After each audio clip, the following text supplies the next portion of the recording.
When the first explorers and fur traders arrived on these Great Plains, grassland stretched all the way from southern Canada into central Mexico.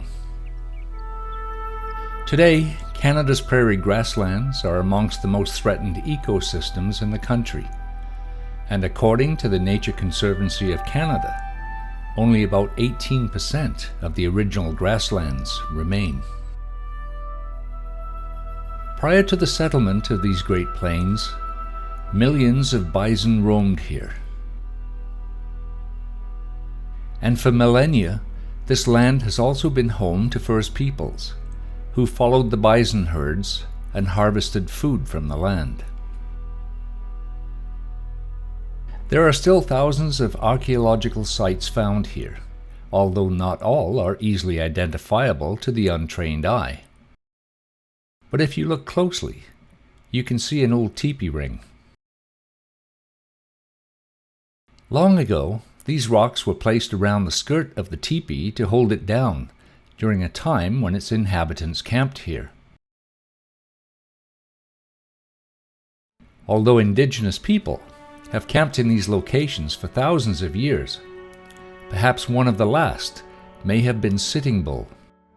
Following the Battle of the Little Bighorn in 1876, he and about 4,000 Lakota Sioux camped here alongside some of these waterways, including this one on the Frenchman River.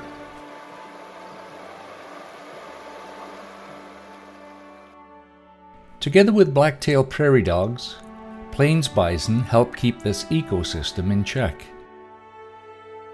They grazed the land, dug it up with their hooves to allow a diversity of native plants to grow, and fertilized the soil and transplanted seeds with their droppings. Prairie dogs created underground burrows and a system of tunnels that provided shelter, not only for themselves, but for other animals too. Foxes, rabbits, and burrowing owls. Along with the bison, there were also large herds of elk, deer, and pronghorn, all of which were kept on the move and prevented from overgrazing by predators such as prairie wolves and grizzly bears.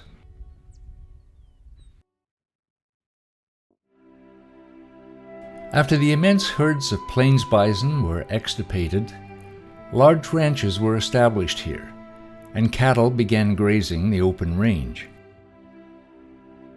Then, in 1872, the Dominion Lands Act changed the Canadian prairie forever. For just a $10 administrative fee, homesteads of 160 acres were offered free to anyone who cleared 40 acres of land and built a residence on it within the first 3 years. In arid areas, homesteaders were offered an additional 160 acres to ensure their farms became profitable. Homesteads therefore quickly doubled in size. But it also spelled the end of the open range. Cattle now had to be fenced. The prairie landscape was changing. As the land became settled, prairie dog poisoning campaigns, together with habitat destruction, reduced their population throughout North America by as much as 95%.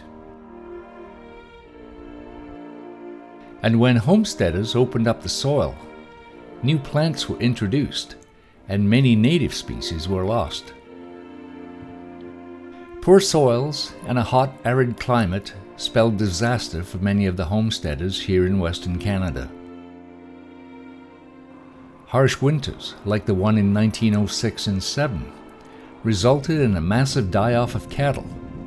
It is said in that winter alone, 2/3 of all the cattle living here on the prairie perished. The Canadian prairies were not an easy place to settle. Today, cattle, pronghorn, and deer are the most abundant grazers on the prairie, and coyotes have replaced wolves and bears as the main predators. There are still a few closely managed herds of bison on the prairie. Although most will seek the seclusion of the coulees, we can still find evidence of their presence here. Bison beds can easily be found in the valleys, while on the plains we see this chunk of pink granite has been used as a rubbing stone. Over millennia, the edges of this stone have been worn smooth by bison rubbing against it to remove their winter coats.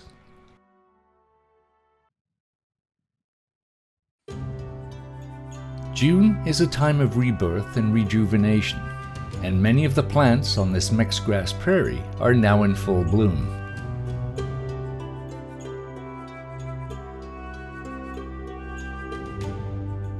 It is also the time of year when many mammals are born. This bison cow has found a quiet place to birth her calf a short distance from the herd. This gives the newborn a chance to find its feet and begin suckling, while also providing the cow and calf with the opportunity to bond. They will need to recognize each other when they rejoin the protection of the herd, so these first few days are important ones.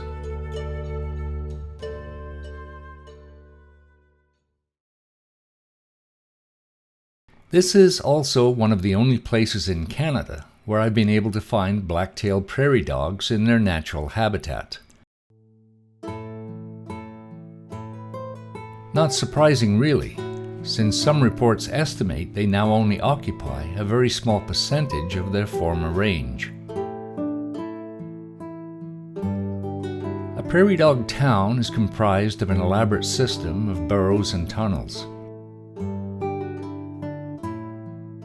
The burrows are anywhere between 1 and 3 meters deep, while the tunnels can be up to 5 meters in length. They also contain a number of different chambers that are used for bedrooms, bathrooms, and nurseries. And for easy access, they may have as many as 6 entrances. Each burrow entrance is conically shaped to funnel rainwater away and help keep the burrow dry.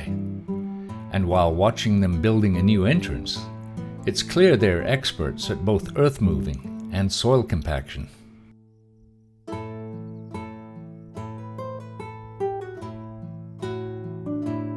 Prairie dogs have a very complex social system, and it's thought that rubbing noses may help them identify each other.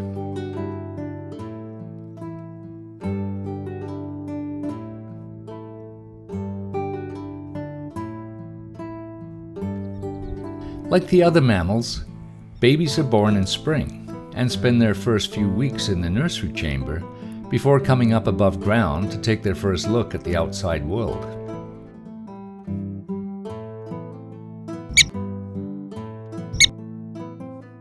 Their shrill calls also alert their neighbors to danger, like when the top predator decides to take a stroll down Dogtown's Main Street.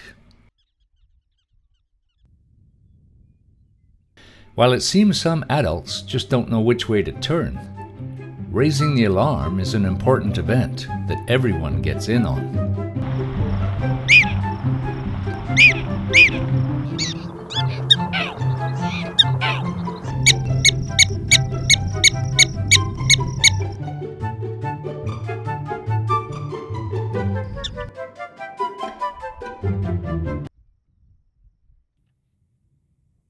One of the animals I really hope to find here that is very dependent upon the prairie dog is the burrowing owl. They spend their winters in the southern U.S. and as far south as Mexico. But in Arizona this past winter, no one I spoke with at the Cibola National Wildlife Refuge had seen any. Their human-made burrows remained empty all winter. The same was true of similar habitat that I visited in Yuma and Scottsdale.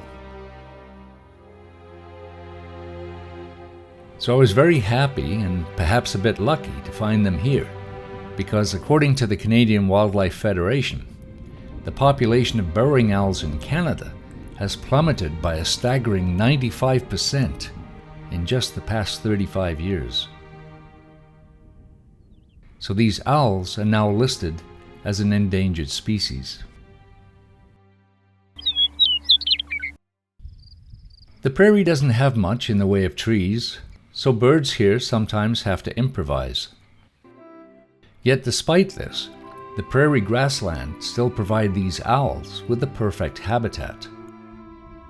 Flat to gently undulating plains, with few plants and good visibility in all directions, is all the burrowing owls need to protect themselves and find food. Yet unlike its name suggests, these owls do not actually burrow. Instead, they rely on abandoned prairie dog burrows in which to nest, and are the only raptor in North America known to do so. It's clear that in just the past 150 years, we humans have not always been kind to this prairie ecosystem. Our population continues to grow, and as it does, we continue to occupy more and more of our natural world each year. So I wonder what the future will look like for my grandchildren. Well, perhaps it might not be as bleak as we may think. Back in 1981, in an attempt to protect some of this land, an agreement between the federal government and the province of Saskatchewan was reached to establish Grasslands National Park. A park encompassing around 900 square kilometers and designed to protect the mixed grass prairie and more than 30 wildlife species at risk. In the years that followed, wildlife was reintroduced to the park, and some areas that were used to cultivate crops are now being reseeded by parks biologists, who are incorporating as many as 20 native plant species. To date, over 600 hectares has been transformed back to its natural state. As for the burrowing owl, both the provinces of British Columbia and Manitoba have now established captive breeding programs, and all 4 western provinces have implemented burrowing owl recovery programs aimed at restoring the owls to viable, self-sustainable levels. Meanwhile, in southern Alberta, the National Conservancy of Canada recently announced that it has reached an agreement with the owners of the 130-year-old McIntyre Ranch. Encompassing over 22,000 hectares, the McIntyre Ranch is the largest private initiative for the conservation of prairie grasslands in Canadian history.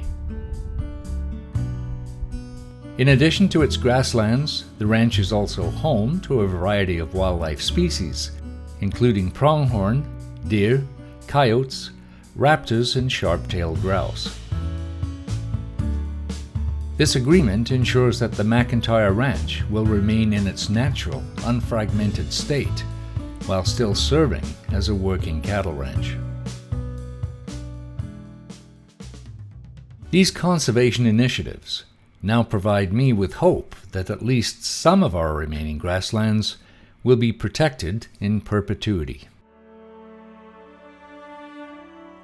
The beauty of the prairie grasslands is perhaps less majestic than other places I've visited in North America, but perhaps that's because its subtle beauty just takes more time to fully appreciate.